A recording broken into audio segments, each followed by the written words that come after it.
Welcome to Getting Started with Conscious Discipline, presented by the HEB ISD Pre-K Department.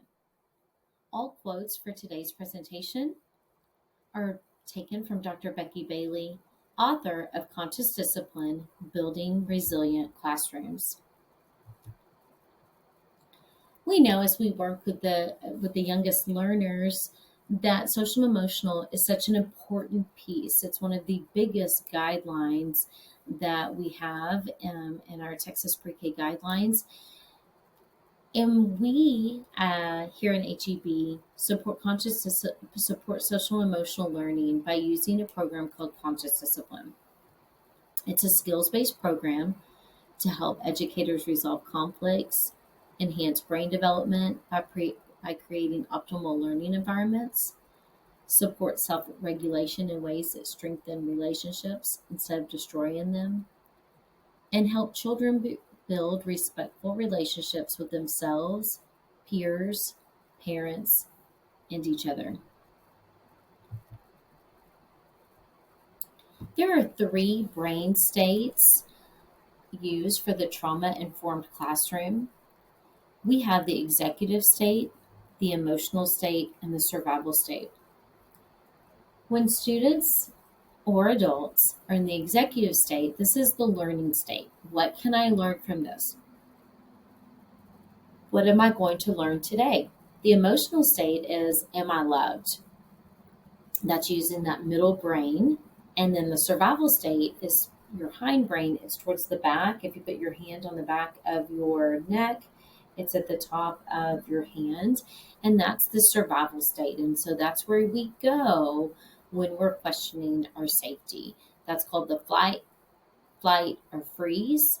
And that's a place where typically we see our students who are what we call melting down, throwing things, throwing a temper tantrum. They are in what we call survival state. So we're going to talk a little bit more about those states today. Survival state. The state is activated under threat. It's a reactive state in which self-defense is the primary goal and intention. And so this is, of course, not the state that we want to see any of our students in. And so we have to work very diligently to come up with a plan to try to teach that self-regulation process, teach our students how to go from survival state back to executive functioning, to the executive state. Emotional state. This state is activated by the world not going our way. It represents what happens when our buttons are pushed. This is the state where we think with our feelings, we blame. And so when students or adults are in this state, what we need is connection. That's why building those relationships are so important. We need eye contact, touch, and presence in a playful situation. Executive state. This state represents the optimal integrated learning state. It's one of relaxed alertness. So this is the state where we can all problem solve. This is hopefully the state that we live in the majority of our day. And this is where we are thinking, what can I learn from this? All students, and especially students who have experienced trauma, need safety, connection, and problem solving. We build safety by having a safe classroom, by having students feel that they have built a relationship with you, they have that connection. And when those relationships are built and those connections are made, the students feel safe. What we have to teach the children over and over is the problem-solving piece. This does not come with going over rules and expectations the first day of school, and then children know this for the rest of the year. This is reminders and daily throughout the day. This is a lot of modeling the behavior that you want to see in your classroom. Skill of composure, being the person you want others to become. So think about that. And then think about the power of perception. No one can make you angry without your permission. And so this is really important for us to remember as the adult in the classroom, is that we have to remain under control. We have to remember to remain in that executive functioning, that executive state, and not let kids get us ruffled. Because when we can't help the children self regulate. We can't help them move from one brain state to the next. And so we have to remember that skill of composure.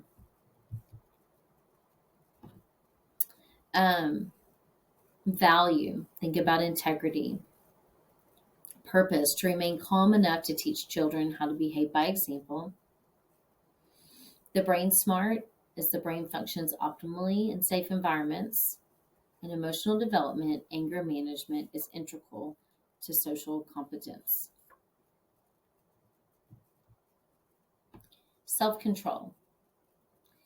It is the process of guiding yourself from the lower centers of your brain so that you can teach.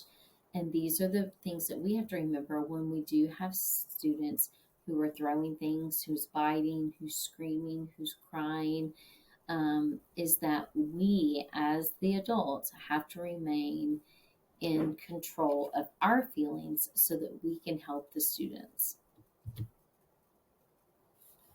Discipline. It is the process of guiding children from the lower centers of their brains so that they can learn. And what do we do when a child is in their survival state? Most importantly, we need to give the children opportunities to cool off. We need to support the child with de-stressing strategies. And then we have to model the stepping back and taking time to breathe. And most importantly, do not attempt to teach when a student is in the survival state. So how do we help students feel safe and loved? We have to build those safe, warm, and nurturing relationships first. And you do that by becoming a family. So you need to think about ways that you can build that family feeling into your center. This is an example of a bulletin board where the families just brought up a family picture.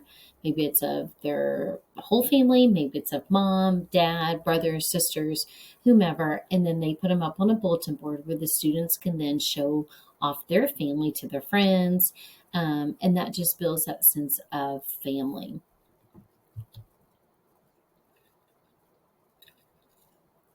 When we think about de-engaging stress, one of the most important pieces to conscious discipline is breathing. There are 4 breathing techniques that are used. It's star, drain, balloon, and pretzel. So anytime that we are teaching students how to breathe, we want them to do the same breathing exercise 3 times. So the star is stop, take a deep breath, and relax. I tell the students to make a fist, kind of pull it up to your hand, to your mouth like it's a microphone, and you smell the roses, and then lay your fingers out and pretend you're blowing out the candles. Smell the roses, blow out the candles. And you want to do that 3 times. Breathing is our largest system for waste removal. 70% of the waste products produced in our body are removed by breathing. This cleansing happens most on the exhale part of the breath. To be effective, the exhale must be longer than the inhale. The air we breathe in brings in oxygen to every cell in our body. Without proper belly breathing, the brain can be shortchanged of its oxygen supply as much as 60%. An oxygen-starved brain is an educational disaster. So, if your diaphragm is not moving, your prefrontal lobes are not fully engaged. If your prefrontal lobes are not fully engaged, You will be reactive instead of responsive.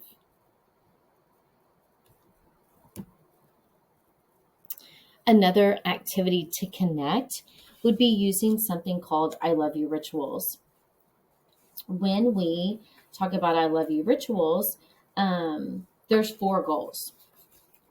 The first goal is that these are designed to increase attention span and cooperation. Okay, so what you want to do is you can take just a nursery rhyme like Humpty Dumpty, and you want to make maybe some hand motions to that. You want to pair the students up, or they have a partner. Maybe one person builds the wall with their hands, the other one's Humpty Dumpty. It's an opportunity for the students to connect with another student with touch and singing and eye contact, and you play the song every single day. So we typically stay with one I love you ritual for 5 days before we move on to the next one, and um, it builds the bond between the two students. So it also increases learning potential and effectiveness through touch.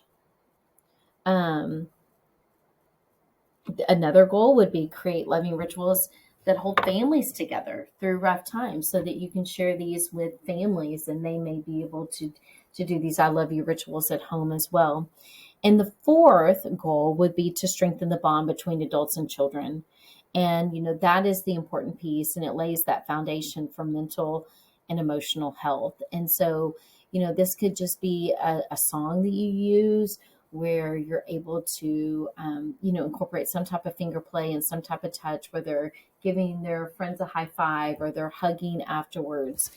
So I love you rituals can be used very effectively in your classroom. Another way to connect with students is greeting them at the door, whether you're entering the classroom or exiting the classroom. These are some examples that you can have, whether you as a teacher or you assign this job to a student. You can get bear hugs, high fives. Some students do not like touch, so smile is always a good option for them, or a handshake. So this is a way to greet them in the morning. You're building that relationship. You're building that classroom family environment and letting them know that they are safe from the minute they walk into the door. Brain Smart Start. When we start our day, we want to continue to stay in a routine. So repetition, repetition, repetition. So we start with our Unite, which is when we say our class pledges. Number 2 is the Connect. So this is, where you can plug in an iRitual. You can have Rise and Shine, a song, whatever you want to do. But I suggest that you use the same song or the same I love you ritual for 1 week, so the students can really learn it before moving on to the next. Number 3, you're going to disengage your stress by breathing. So you can balloon, pretzel, drain, or star. And then number 4 is your commit. So how are we going to commit today to keep us all safe? So it's kind of like our rules of the classroom, but we've changed them to say these are our commitments. So we're going to use my watching eyes, or we'll use our watching eyes today. We're going to use kind words today, listening ears, gentle touches, and walking feet. And so that is just something that you do every single day and make it a routine for the children to go through the Brain Smart Start. We Wish You Well board is another way to create the family, to make students feel safe in the classroom, is that you would take their pictures and you would put them on a magnet such as this, and use a cookie sheet. And what happens if any student is absent for the day, you're going to wish them well by putting their picture in the heart and say, we wish, and you insert the name of the student who's absent. We wish them well today. I would encourage you as teachers to put your picture up there as well.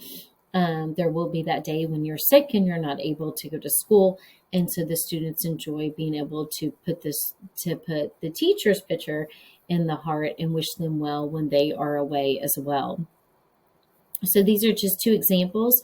You can do this with a pocket chart. There's many other ways that you can do this, but these are just two examples here for you today. The Safe Place. The Safe Place is a research-backed learning center. So we have to think of that. It is not punitive. It is not a time out. This is a place where students can go on their own free will to practice self-regulation.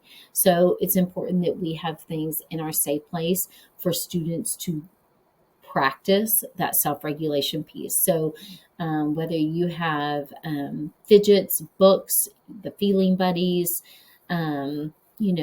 Kleenex, timers, whatever you can think that your students need to be able to go over there, feel safe, de-escalate their behavior, and be ready to join the class.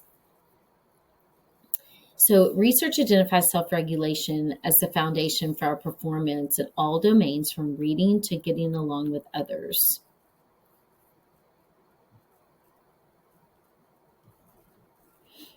Friends and family board. This is another way you can display family pictures. So this is a family tree that they have up. And I have found that this really does help de-escalate some crying, maybe at the beginning of the year, or students coming back after break, that they can have a place that they can go and look at mom's pictures, dad's pictures, cousin, brother, maybe their favorite toy is in the picture, and so that they have a place to go and look and see mom's picture and know that they're safe while mom is at work or while mom is away, and that she will be returning soon, as soon as she can. I hope today you learned a lot about kind of the basics of conscious discipline. I would encourage you to go to Conscious Discipline's website. They have some phenomenal resources there for you. They also have lots of videos and things that you can download and print. Dr. Becky Bailey has really given us such a good insight on brain-based research, brain development, and then ways that we can help our students with self-regulation. So I encourage you to, like I said, look her up and learn more about conscious discipline. So in the meantime, we wish you well.